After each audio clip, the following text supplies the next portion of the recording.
So guys, today is March 9, 2017 at pasensya na guys, hindi na ako nag-ayos-ayos pa kasi wala pa akong ligo. So, ngayon is birthday ng pinsan ko na si Bea.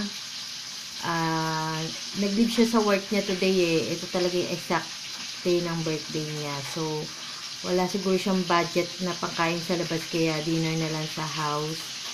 So, medyo lungkot-lungkutan ng lola nyo. Kaya ipag-bake ko siya ng cake. Although, parang naging kaugalian ko na rin naman na mag-bake tuwing may magse-celebrate ng birthday. So, parang regalo ko na rin yun sa kanila. Kasi yung kapatid ko, pinapadalahan ako ng maraming cake mix. So, ginagamit ko tuwing may birthday celebration. Kasi sayang naman kasi naman na-expired. Pin-repair ko na yung mga ingredients na gagamitin ko. So, ito gagamitin ko yung ready to bake na tawag dito. Parang cake mix. Kasi marami pinadalang ganito yung kapatid ko. So, sayang naman kung hindi ko gagamitin. So, yan yung mga ingredients niya. 3 eggs, tas 275 grams ng water. Grams ba nga ba? So, sundan nyo lang kung ano yung nakalagay sa 275 ml na tubig, then 1/3 cup of oil. So, hindi na kailangan ng butter dito. So, oil lang. So, kung madalian, ayaw nyo na masyado mahassle maghanap ng mga ingredients, ganito gamitin nyo. Or pumunta kayo dun sa baking playlist ko. Marami ako dun mga cake na madali lang gawin using rice cooker. Tapos yun, today, rice cooker ang gagamitin ko kasi nga, masyadong matrabaho pag yung oven. Siguro dahil mas sanay lang akong pasensya na makalat ngayon sa kitchen kasi nagluluto ako. Ito, pinrepair ko na nugasan ko na yung rice cooker ko.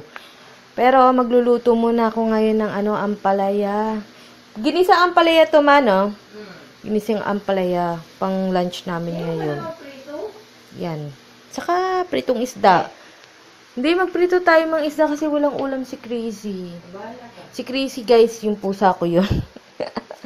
Kaya kailangan magprito ng isda, hindi para sa amin, para sa pusa ko. Yan.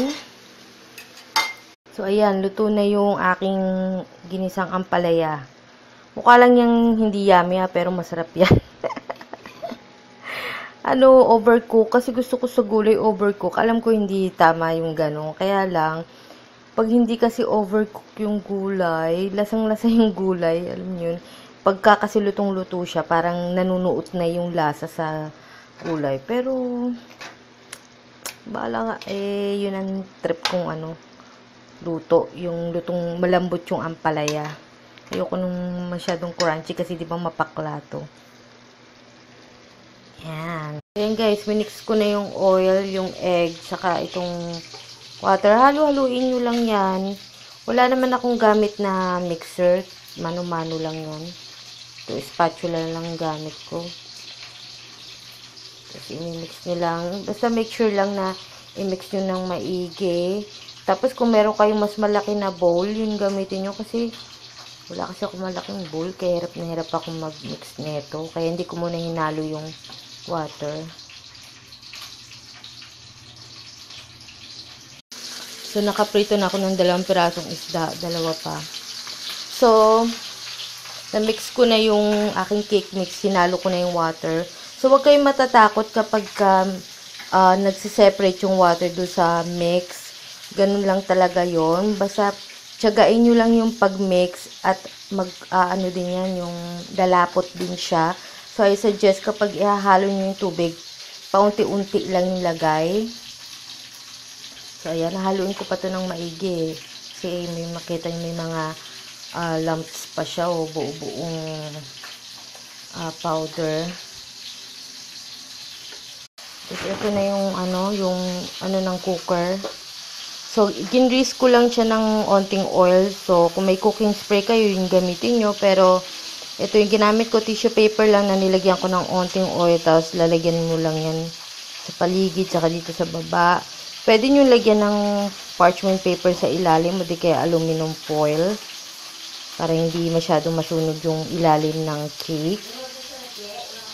Dahil wala akong parchment paper o, di ba, tinatawag na baking paper.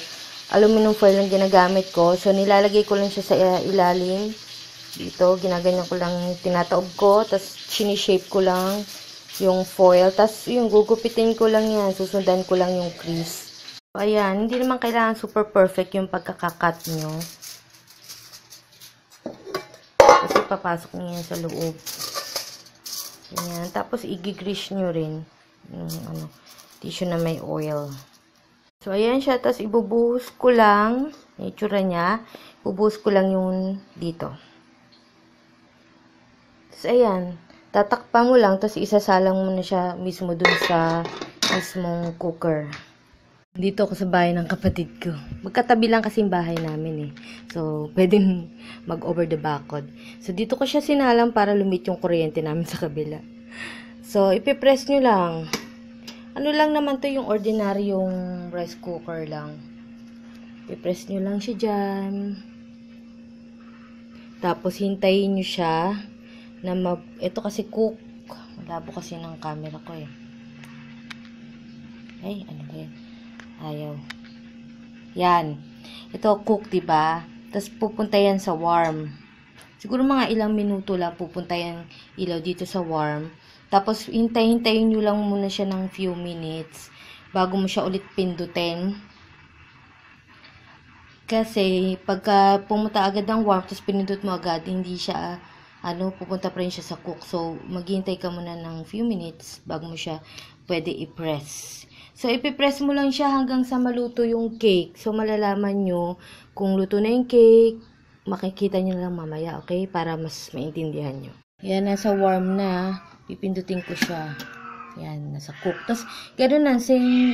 Gaganon ulit siya. Tapos, gano'n din ang process, ang procedure. Pindutin nyo lang ng pindutin hanggang maluto yung cake. So, unang pindot pa lang yan eh. Mga ilang pindot pa yan eh. Ayan, yung itsura niya. Oh. So, yan. Yung pusa ko yung maingay. Ayan. Siguro mga naka 7 na press ako dito sa rice cooker. So, as you can see, mas buo na siya ngayon. Paluto na kasi medyo tuyo na siya, oh. Kaya lang yung center, medyo malambot pa. Tingnan mo dito. Pwede kayong gumamit ng toothpick o di kaya ng tinidor kung wala kayong toothpick. Ayan. Tapos, kailangan, wala masyadong dumidikit. Pero paluto na to. Ayan. Itong gilid luto na, hindi na kasi dumidikit sa daliri. Itong sa gitna, medyo basa pa, oh. Dumidikit pa. So, ipipress ko na lang siya ng isang beses. Tapos, pagka-press ko, hayaan ko na lang siya hanggang sa maluto na ng Kasi kahit naman nasa warm tong rice cooker, mainit pa rin yan eh. So, pagkatapos nito, last na pindot ko na yan. Tapos, hayaan ko na lang siya sa warm setting. Para hindi naman ma-overcook yung ilalim. So, hayaan ko lang siyang maluto hanggang medyo tumigas na yung nasa gitna. Guys, dahil medyo malapit na maluto yung cake, inanda ko na tong chocolate na frosting. Pinadala din to sa akin ng kapatid ko. Hindi ko lang sure kung merong available na mga chocolate frosting na ready-made sa mga supermarket dito sa Pilipinas. Pero wala akong nakikita sa SM eh. So, sobrang thick nito guys. Kaya ang ginawa ko, nilagyan ko siya ng onting mainit na tubig. Tapos, yan medyo naging na siya. Mas malambot. Kasi sobrang talaga nito, sobrang thick. Kaya lagyan nyo ng onting mainit na tubig. Kasi pag sobrang thick niya, ang hirap niyang ilagay sa sa cake. Yan. Ngayon, kung wala naman kayong chocolate frosting, may mga tutorial dito sa YouTube na pwede nyong itry gawin. O di kaya kung wala talaga, chocolate syrup na lang ilagay nyo. Yung mga nabibiling sa department store. Di kaya gumawa kayo ng sarili nyong chocolate syrup. Meron din akong tutorial ng chocolate syrup. Lalagay ko na lang lahat sa description box yung baking playlist ko. Makikita nyo dun yung kung paano gumawa ng chocolate syrup. Napakadali lang yun guys. Saka masarap. O di kaya, kung wala talaga, pwede naman din yung ano na lang gamitin nyo, yung powder sugar. Powder sugar, tapos, basta panoorin nyo yung baking playlist ko. May mga cake decoration kayo doon mapapanood. Napakadali lang. Ngayon, kung hindi nyo rin alam, wala di kayo mahanap na powder sugar o confectionery sugar, pwede rin kayong gumawa. Pero hindi na kung DIY na ano, paggawa ng confectionery sugar. Nandun din sa baking playlist. I-check nyo na lang mga videos ko dun. Marami kayong matututunang mga design na cake. Okay?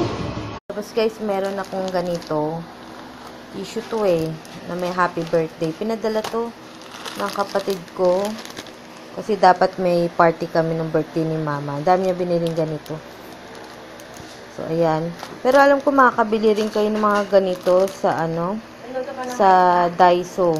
O di kaya sa Japan Home Center, mga 88 pesos lang yan. Yan o. Bala kong gumawa ng backdrop gamit to. Subukan ko So, ayan guys, ginawa kong backdrop tong tissue para pag nagpicturean kami. Ayan nilagyan ko lang ng scotch tape. Tutupin ko na lang yan mamaya, tapos ididikit na lang doon sa may pintuan kung saan kami magpipicturan. Tapos gagamitin namin yung parang mask, parang sa photo booth, chorba. So yan guys, medyo matagal nga lang pagka rice cooker yung ginagamit. Pero at least pwede nyo siyang iwan-iwanan. So kung pwede nyo naman gawin yung cake ahead of time o before nung actual day. So, ayan, pwede na yan kasi, hindi na siya dumidikit. Yan, okay na yan. Tapos, tanggalin nyo lang siya sa dito sa cooker mismo. Kasi, palalamigin nyo muna siya Parang, nyo muna. Bago nyo itatransfer sa plate. Parang palalamigin nyo muna ng onte. Para mas maluto pa siya ng onte pa. So, ayan yung itsura niya, guys.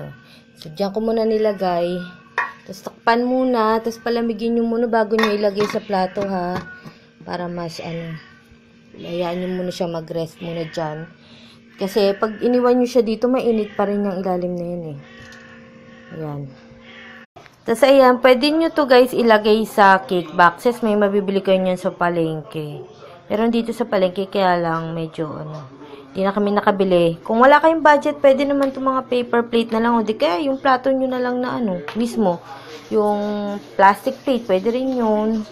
Tapos, babalutin ko na lang siya nitong plastic labo lang to na malaki. Ginupit ko lang dito sa may gilid.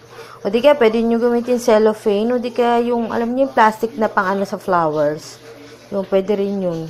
Pero kung wala nga budget, yan, plastic labo na lang.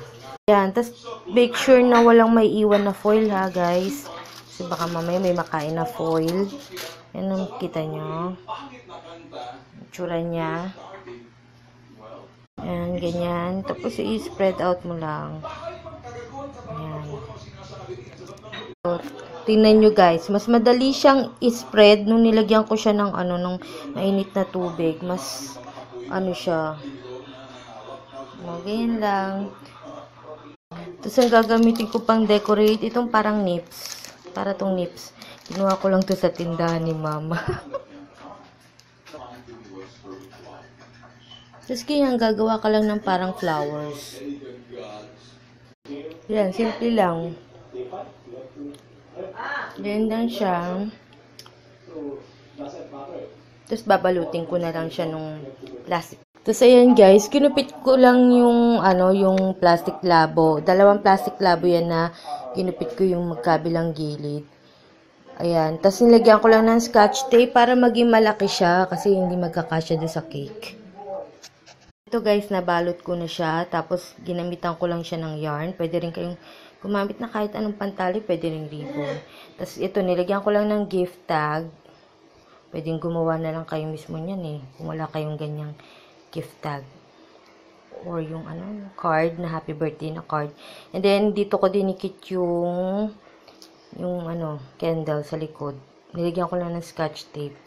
So ang disadvantage lang ng ganitong pag-pack is Ayan, may sumasama dito sa plastic. So, kapag kaganyan, damihan nyo na lang yung chocolate frosting para kahit na may sumama doon sa plastic mamaya, may iwan pa rin doon sa cake. So, pero kung wala talaga kayong box na mahanap di ba? Okay na yan. Ma-appreciate na yan ang pagbibigyan nyo. Yan. Tapos, share ko lang din sa inyo guys. Napakita ko na to sa previous vlog ko sa videos ko. Yan, pwede nyo rin itong gamitin, no? Pwede nyo itong bilhin sa Daiso, di kaya sa Japan Home Center, 88 pesos. Ang dami niya ng candles. Nasa akin na to 3 years ago pa. Marami pa rin ako natitirang candles. Ayan, ito candle holder to, pati ito. Kung hindi kayo magaling mag-lettering, pwedeng ito yung ilagay nyo sa cake. Ayan, Tapos, dito sa gitna may butas. Diyan nilalagay yung candle. Pero, ang hirap ilagay dyan yung candle, kaya doon na lang mismo sa cake ko tinutusok yung candle. For decoration lang yan. Makikita nyo yung yung share ko na lang sa inyo yung mga cake decoration ko. Makikita nyo ginamit ko to dun. So, lahat, everything makikita nyo yung link to sa description box. Okay? So, ayan guys, pasensya na. Sobrang haggard ko na. O, dinis pa lalong naging haggard over sosa. So, yun na nga guys. Gagawin ko na lang 2-part video. Ito kasi masyado na rin mahaba tong mismong preparation So, ibubukod ko na lang yung mismong celebration. Ano lang naman yung simpleng salo-salo lang. Parang gusto ko lang gawin gawin pang special. Hindi yung kakain lang, picture lang yan. Medyo nag-effort ang lola nyo kasi malungkot yung pinsan ko ngayon. Kasi, alam nyo kasi, mag-isa lang siya, solong anak. Tapos, wala na rin yung mama niya, yung tita ko. Namatay siya sa cancer. So, siyempre, parang malungkot kapag hindi kompleto, diba? Tapos, wala din yung daddy niya, hindi yata umuwi. So, malungkot siya na para nagtampo dahil nga wala yung daddy niya. So, in a way, sana maging masaya naman siya. Sana ma-appreciate niya naman yung effort ko. Feeling ko nga parang wala siyang ngayon, gana ngayon sa birthday niya. Kasi parang naumpisahan na malungkot siya na bad trip. So, yun. Sana naman magbago yung mood niya. Kasi nag-effort naman talaga ang lola niyo, diba? So, yun. At saka sana guys, nabigyan ko kayo ng mga idea na pwede nyo magamit sa mga birthday ng mga anak nyo, kahit birthday nyo, birthday ng mga family member nyo. Hindi nyo naman kailangan gumastos ng bonggang-bongga para magkaroon ng cute na party na pwede nyong do-it-yourself na gawin. Ano pa ba?